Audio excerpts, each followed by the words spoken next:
everybody. We are back. Refreshing. Yum. My first guest tonight was a regular on the Larry Sanders Show, and she's appeared in numerous films, including Reality Bites and The Truth About Cats and Dogs. Please welcome Janeane Garofalo.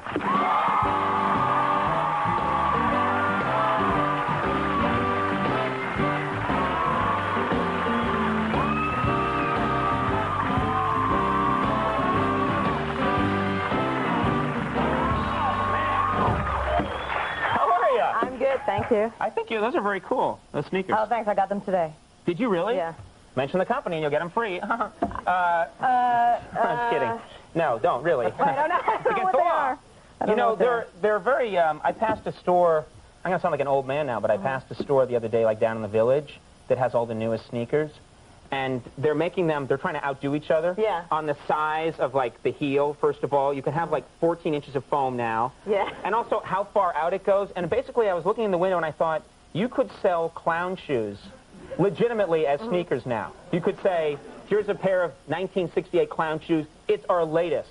Well, it's you see, like, rave kids who wear, like, the Dr. Seuss hats and stuff like that. Yeah. It's just, like, the silliest thing when you see, like, the kids walking down, the kids walking down the street. Well, I think today when I was getting the shoes, this girl comes in and she goes, hey, I can rave Janeane. And she did a series of motions and movements, and I just stared at her. I think I was supposed to be very impressed or something, and she goes, don't you get it?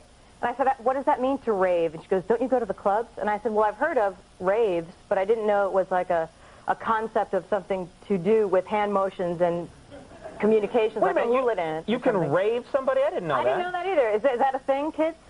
Can you rave something? We had all the kids escorted out of our audience before the show. And replaced with 95-year-old men and women who served in the First World War. Oh, my gosh. Well, how is everything going? You have a good weekend? I had a great weekend, actually. I just got back from Martha's Vineyard, where I was a bridesmaid in my best friend's wedding, and my real best friend's wedding, not like a movie. My Mary Beth Bowler, my best friend. I hear that's a terrific movie. Yeah, so I was a bridesmaid, and I was hoping I'd have anecdotes and stuff for you, but it was such a lovely, tasteful, life-affirming, like, I was going to wear the bridesmaid's dress on, but it was such a lovely dress that I couldn't even wear it on. It would have been like I was just kind of nicely dressed for the show, so there would be no joke there about this great dress that I really can wear again. Right. But I was like assigned, there's bridesmaid protocol and duties that I was not familiar with, like at the shower. I was the person who kept the minutes of the gifts. Like I guess you have to write what people get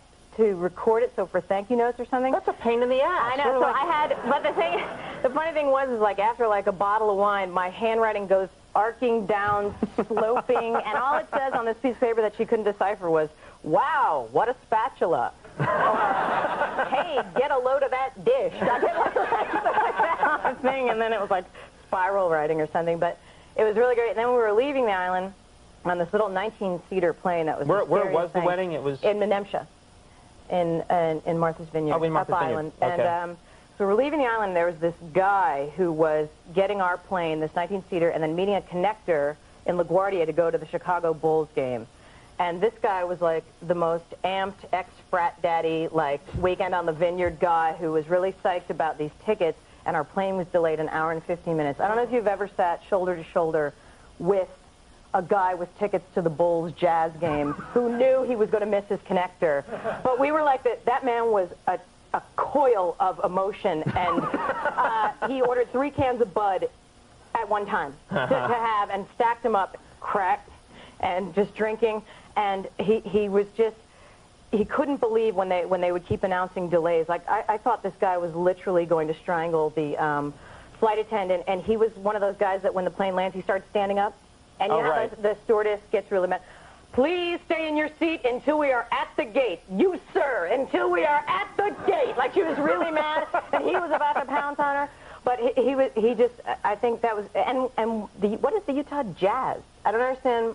It's a basketball I know team. that, but like why? No, I know that, but I don't understand why they are called the Utah Jazz. They started in New Orleans. Right, and then they moved.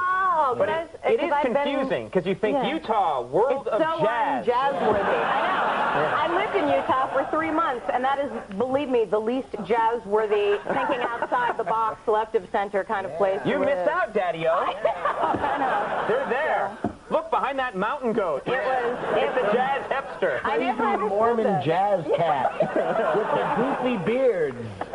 That sounds like a hellish experience. Also, I don't like small planes. I have a fear of small planes. No, this was like literally like the pilot. If he was going to back up, I could just picture him going like this. Looking Also, what I don't like is when they fly the plane, a little plane, and they leave the door to the cockpit open. That's not my concern. Yeah. I don't want to know what's happening in there. And I was on a little flight to, I think it was Block Island, which is off Rhode Island, and I'm flying, and the guy, of course, the door is open, and the guy's there, and I don't know this, but a little alarm goes off when it's time to put the landing gear down. I guess you trigger some kind of radar thing, and it goes, and you don't hear that when you're flying on a commercial flight. They keep you away from that. I'm there, and this red light on the dashboard starts going, and I panicked, and I start to come into, like, the cockpit area. It was the oil light. Check the oil. Yeah, right. Check the oil. I'm a talk show host. Yeah.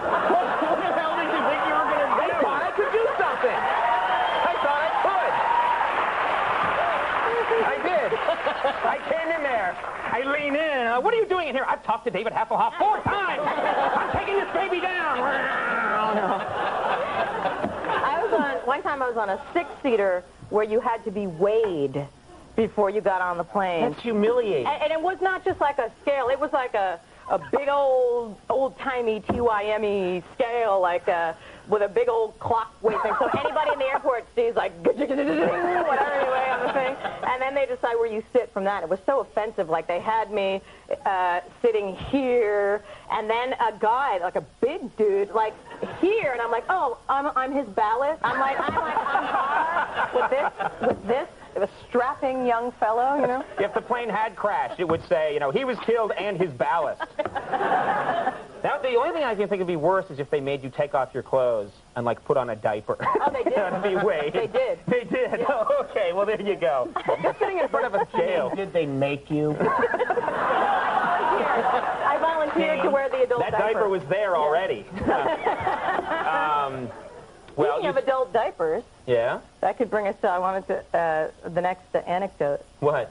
Well, I was thinking, because I wanted to talk a little bit about Viagra, but all day I was going, how are we going to ease into that smoothly without anyone knowing? I'll help you. So, hey, what do you think of Viagra? Adult diapers will go into Viagra. But I was just thinking, I heard there's a new female kind of Viagra type thing now, which might be a bogus revelation, but I heard that, and I was thinking the whole new retirement community world is like Studio 54 now. Like, there's like all these Sanibel slacks and golf carts around, and you know, Florida must be just going crazy now. You know, on the golf courses of America, it's all these randy seniors, you know. I love the word randy, too. I like the word You were Randy Senior, you? Now I go to the early bird special so I can get home and start to love it. different thing.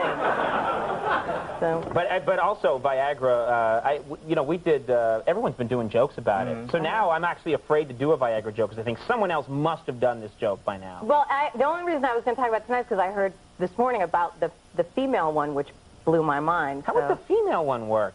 Is it true? Maybe it's not a true story, but somebody told me it's to heighten sexual pleasure for, you know, postmenopausal woman. Oh, my God. Like so I guess it's to keep in, you know. What if a man took that? What would happen? I don't know. They'd have to have a hysterectomy, I guess. If you want to make sure you get the right one. Yeah. You know, is this the right one? That's it. You're out of time. Okay. You know, usually when we've been doing the show routinely, I'm smooth about, well, it sounds terrific, and then I get out. But we've been on vacation for like 2 weeks, so just now I went, that's it. And maybe that should be the way we do it now. You know, it's somehow more honest. Like, well, that's as much time as you have. Yeah. All righty. We'll have an egg timer right here. But thank you very much for coming by. Thanks for having me. Hilarious, as always. Janeane Garofalo, everybody.